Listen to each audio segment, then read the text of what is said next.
Hola, buenos días, bienvenidos. Estamos comenzando nuestro tiempo devocional. En esta mañana, el día de hoy, estaremos revisando del capítulo 22 del libro del profeta Isaías, los primeros, la segunda parte del versículo 8 al 14 para nuestro tiempo devocional que hemos titulado El pecado que no se perdona. Capítulo 22, versículos 8 al 14. El pecado que no se perdona. Dice la palabra de Dios: Judá ha sido despojado de sus defensas. Ustedes corren al arsenal a buscar sus armas. Inspeccionan las brechas en las murallas de Jerusalén. Almacenan agua en la cisterna de abajo.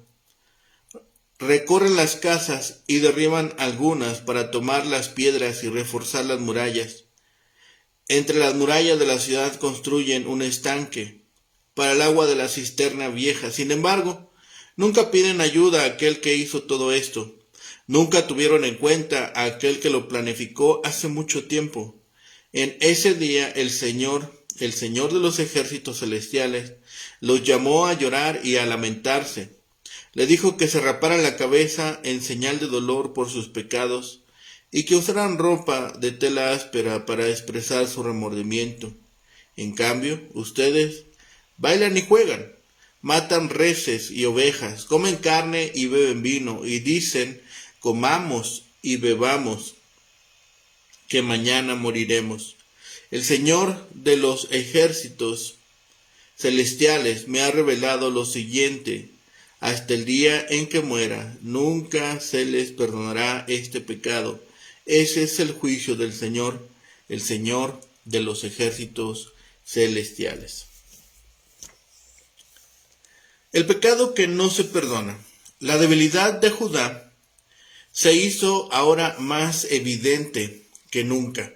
Ahora también descubrieron su confianza carnal y su seguridad carnal. Miraban sus fortificaciones, aseguraron la provisión de agua para la ciudad, pero descuidaron a Dios en todos sus preparativos.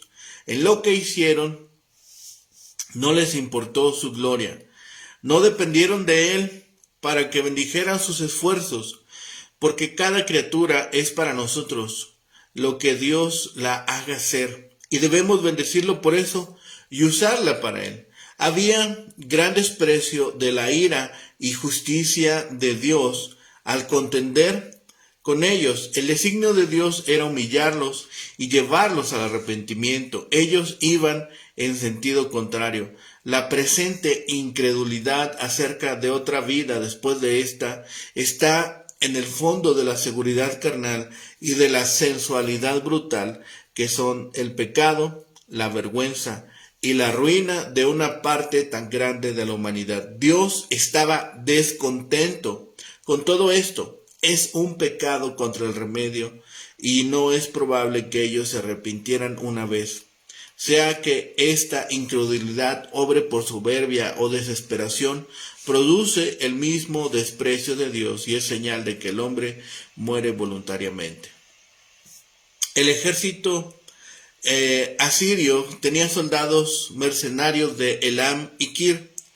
El versículo 8 es que los asirios destruirían todas las defensas de la ciudad y que quedaría totalmente a merced de sus atacantes.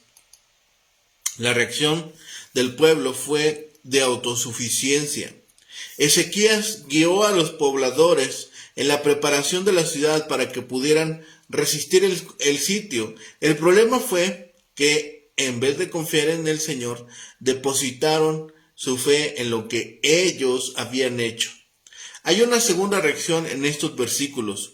Su Dios los había llamado a la contrición y al arrepentimiento, pero ellos se entregaron al placer, emborrachándose para dejar de pensar en la conquista inminente. Es muy posible que festejaran la terminación del famoso túnel de Ezequías que garantizaba el abastecimiento de agua potable. Estas respuestas del pueblo fueron condenadas rotundamente en el versículo 14. El Señor no perdonaría este pecado de desconfianza. Dios siempre busca la contrición y el arrepentimiento. Son dos elementos que el Señor está buscando de continuo. Así que tenemos delante de nosotros ahora la novena profecía. Al igual que las profecías en el capítulo 21, este comienza con un título intrigante sobre el valle de la visión. No hay duda de que esta sección se refiere a Jerusalén. Eso lo veíamos el día de ayer. Lo que Isaías vio en el futuro fue un día de alboroto, de angustia y de confusión. Ahora, lo que observamos en esta porción es que Isaías observó que los carros del enemigo llenaban los valles fuera de los muros de Jerusalén y que la caballería tomaba posiciones a las puertas mismas de la ciudad, cuyos residentes podían ver todo lo que sucedía desde las azoteas. Dentro de ella, Isaías notó dos clases de actividades. La primera involucraba la defensa de la ciudad tomada en varios pasos. Primero, el pueblo de Jerusalén tenía armas en un arsenal conocido como la caza. El bosque del Líbano, primer libro de Reyes, capítulo 7, versículo 2, que Salomón había construido con cedros de ese país, razón por la cual llevaba ese nombre. Esta edificación no era únicamente un arsenal, sino que también servía de almacén para los tesoros de Salomón, los escudos dorados, los vasos de beber y la vajilla de oro. Primer libro de Reyes, capítulo 7, versículos 2 al 5 y capítulo 10, versículos 17 y 21. Sin lugar a dudas, ese sitio llenaba de orgullo y confianza a los judíos, que se sentían seguros porque todavía conservaban ese antiquísimo símbolo de poder y gloria pasados. Ante el ejército invasor, frente a los muros de la ciudad, sus habitantes tomaron medidas para reforzar las defensas, reparando las brechas de las murallas y procurando proteger el suministro de agua. El conteo de casas parece ser la forma en que algunas de ellas eran acogidas para ser derribadas, con el fin de usar sus piedras para la reparación de las grietas de los muros. Estas eran medidas prudentes que cualquier ciudad debía tomar, pero en este caso solo revelan un profundo problema espiritual. La gente no pensaba en lo absoluto en Jehová, como hizo el rey Acaz. Ellos confiaron en sus propios esfuerzos y recursos. No se volvían al Dios del pacto que los había protegido una y otra vez a través de su historia como nación. No hay que asombrarse de que Isaías llorara ante su destrucción. Habían abandonado la única fuente de ayuda y protección al confiar mejor en sus ineficaces murallas y en sus armas defensivas. El vacío espiritual de sus corazones era total. El Señor les había enviado esta aflicción con la esperanza de llamarlos al arrepentimiento, como había hecho en el tiempo de los jueces y a través de toda la historia de Israel. En lugar de llorar apresumbrados por sus pecados, la gente festejaba comiendo y bebiendo, mientras al enemigo que estaba acampando en las puertas era inminente que lo estaban observando. La manera en que reaccionaron ante el juicio de Dios constituye una filosofía popular. Comamos y bebamos, que mañana moriremos. Esa respuesta indica cuánto se habían apartado de su Señor. Vivían para el presente sin pensar ni en la ayuda divina, ni en el juicio, ni en las palabras de los profetas. Y como el Señor no podía llegar a ellos mediante la aflicción ni a través de la disciplina, no quedaba otra cosa sino la certeza del juicio. A uno le viene a la mente la amonestación que hizo Dios en el primer capítulo. ¿Por qué querréis ser castigados aún. Todavía os rebelaréis. Toda cabeza está enferma y todo corazón doliente. Versículo 5. Si alguna cosa hizo llorar a Isaías, es muy probable que hubieran sido estas palabras que parecen un signo de exclamación al final de esta descripción del juicio. Ellas no significaban que los residentes de Jerusalén iban a ser de algún modo perdonados al morir. Las escrituras no le dan cabida alguna a ese pensamiento. En vez de eso, el pueblo de Jerusalén se había puesto fuera del alcance del llamado de Dios. Se habían vuelto como sus vecinos paganos, sin fe en el Señor de misericordia. Por no haber escuchado a su llamado de gracia, Dios los abandonó a su propia incredulidad. En su día, Jesús le dijo palabras similares a Jerusalén. ¿Cuántas veces quise juntar a tus hijos como la gallina junta a sus polluelos debajo de las alas? Pero no quisiste. Vuestra casa os es dejada desierta. Los que Isaías vio estaban más allá del arrepentimiento, y el Señor no dejó duda alguna sobre lo que iba a pasar. No habría expiación ni perdón. Elam y Kir eran las unidades norte y sur del ejército babilonio. Sus carros y caballerías llenan los valles que rodean a la ciudad. Los judíos hacen planes elaborados para resistir el asedio. Saquean la armería, la casa de armas del bosque. Derriban casas para lograr piedras con las que puedan reparar el muro. Intentan inventar un abastecimiento de agua provisional. Todo menos mirar a su hacedor, quien trajo el desastre, y lo tenían planeado desde mucho antes. Al tiempo que el Señor les está llamando al arrepentimiento, ellos viven desenfrenada e insensiblemente. Por esto no serían perdonados. Comamos y bebamos, que mañana moriremos. Este pasaje también revela el bajo concepto moral del pueblo, que en vez de arrepentirse, sigue su curso de banquetes con desesperación en su corazón. Este pecado no os será perdonado hasta que muráis. Este pasaje indica que la condición del pueblo era irremediable. Hay en todo esto también, como hemos visto en estos días, en esta semana, una falsa estimación de las propias defensas, una falsa estimación de las propias capacidades. La casa de armas del bosque era el mayor de los edificios de Salomón, construida con columnas de cedro traídas del Líbano, y que servían de arsenal. Ezequías había reparado el muro de la ciudad había excavado su famoso túnel para recoger las aguas del estanque de abajo, el de Siloé. Algunas de las casas de Jerusalén, construidas de piedra del lugar, habían sido derribadas para reforzar el muro, y se cavó un foso entre los dos muros para las aguas. Pero no tomaron en cuenta que el Señor había ubicado su ciudad sobre esa provisión de agua y que desde antiguo lo ideó.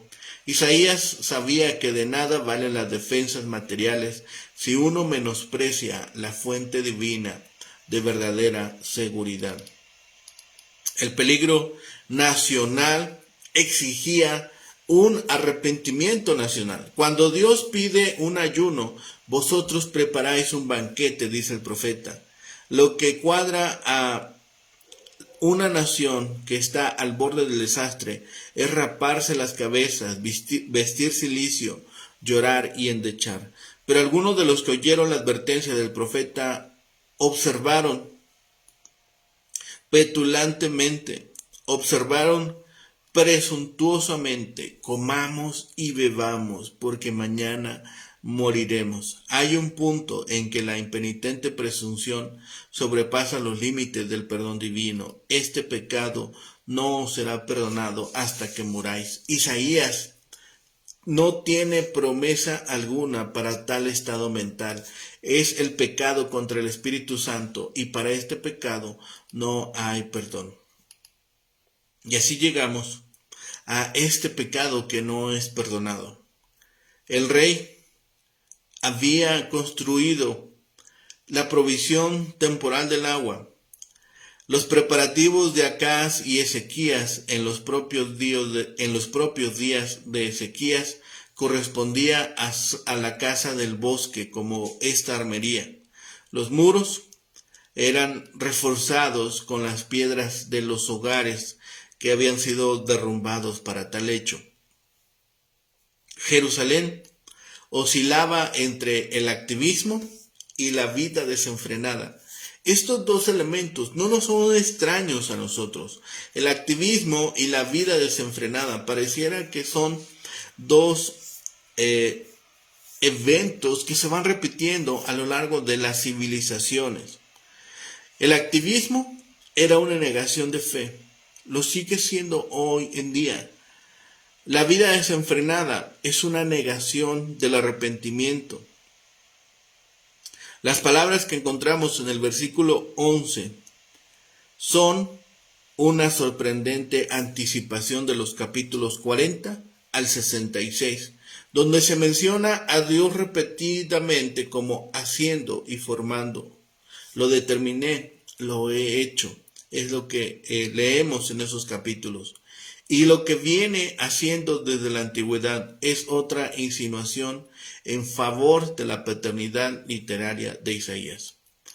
Todo esto es aún más grave si tuvo lugar inmediatamente o no mucho después de que el Señor mismo librara a Jerusalén de los ejércitos de Sennacherib. El profeta les hace recordar todos los preparativos febriles que hicieron para escapar de la ruina y que de nada sirvieron porque Dios intervino directamente para exterminar a los que habían profanado su nombre. Pero es grave y triste que a pesar de aquella gran liberación divina, el pueblo liberado profanara el nombre de su Dios y se comportara de una manera ofensiva a la gloria de su majestad. El versículo 11 dice: pero no has puesto la mirada en el que ha hecho esto, no habéis visto a aquel que hace mucho tiempo lo produjo. ¿Quiénes serían los principales objetos de la ira santa y de la amargura del profeta? Es evidente que eran sus adversarios políticos, que en otra ocasión también le habían respondido atrevidamente retando a Dios: dese prisa, apresúrese su obra para que la veamos, acérquese y venga el plan del Santo de Israel para que lo conozcamos. Isaías capítulo 5, versículo 19. Es probable que también las palabras del versículo 13 fueron dirigidas sarcásticamente contra el profeta. A decir verdad, aunque los que favorecían el dominio de Asiria no eran sus queridos amigos, menos lo eran los que favorecían la política de alianza en Egipto y de rebelión contra Siria. Estos últimos se destacaban por su irresponsabilidad política, por su inmoralidad, por su burla de la palabra de Dios y por su menosprecio al ministerio profético. Se ha interpretado esta profecía como anterior a la liberación divina de Jerusalén, acosada por las fuerzas de Sennacherib en el año 701 a.C. Los versículos 8 al 11 han sido interpretados como una profecía. Luego, Elam, Siria y Kir, mencionados en el versículo 6, han sido considerados como componentes étnicos del ejército de los asirios. Pero justamente este versículo puede constituir la clave para la interpretación correcta de toda esta sección. Elam es una clara referencia a Persia. Kir, el lugar donde los sirios fueron llevados en cautiverio y su mismo lugar de origen. Esto favorece la traducción de Siria en lugar de hombre. Kir también está al norte de Persia, en la región contigua al mar Caspio. Esta profecía señala al pueblo medo-persa como el agente del juicio divino contra su pueblo. Y el hecho de que la profecía no mencione el papel de Babilonia en aquellos acontecimientos es un poderoso argumento en favor de la relación que esta profecía guarda con Isaías y su tiempo. Isaías vio los acontecimientos futuros a gran distancia y a veces con las inexactitudes propias de esta perspectiva. El profeta vislumbra el final de Jerusalén en los versículos 2 al 5, en términos que sí tuvieron su cumplimiento, porque aunque no perecieron ante los persas, perecieron ante los babilonios, puesto que los que se burlaban de Dios decían: comamos y bebamos, que mañana moriremos. Jehová de los ejércitos ha revelado que ciertamente este pecado no será perdonado hasta que muráis.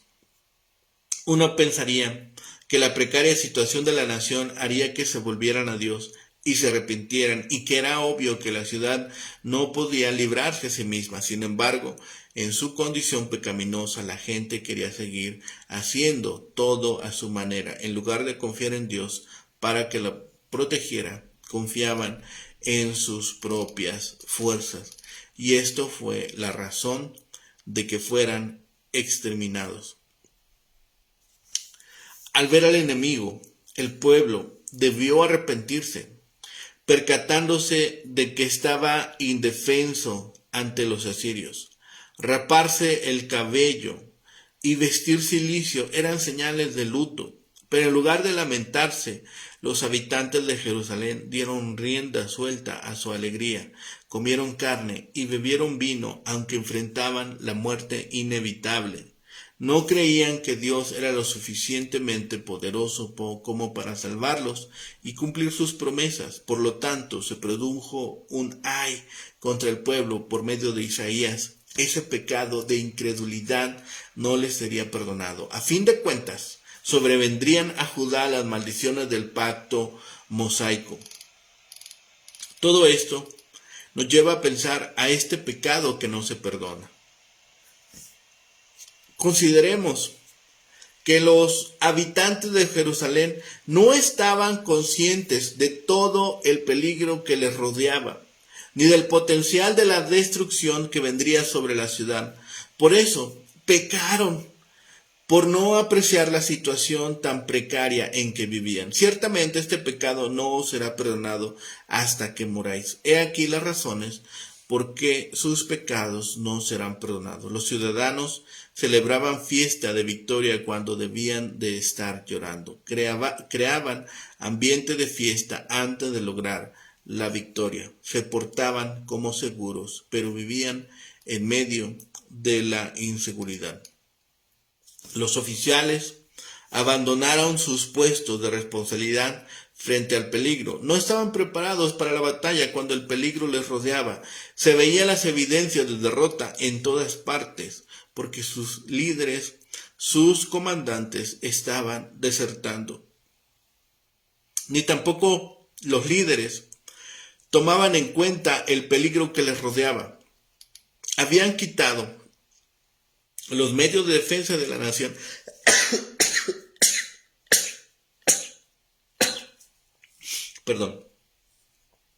No habían reparado las brechas en los muros de la ciudad. No habían reconocido a Jehová como protección.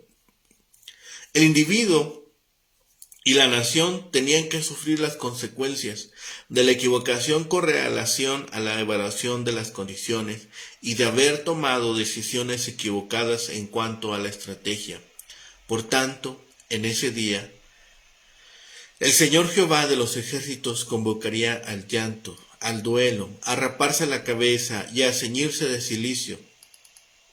En el apuro, los judíos, en lugar de buscar la ayuda de Dios, se vuelven a una parte y a otra, llenos de pánico, en busca de defensa y de aprovisionamiento. No están dispuestos a buscar a Dios. El gran desprecio a la ira y a la justicia de Dios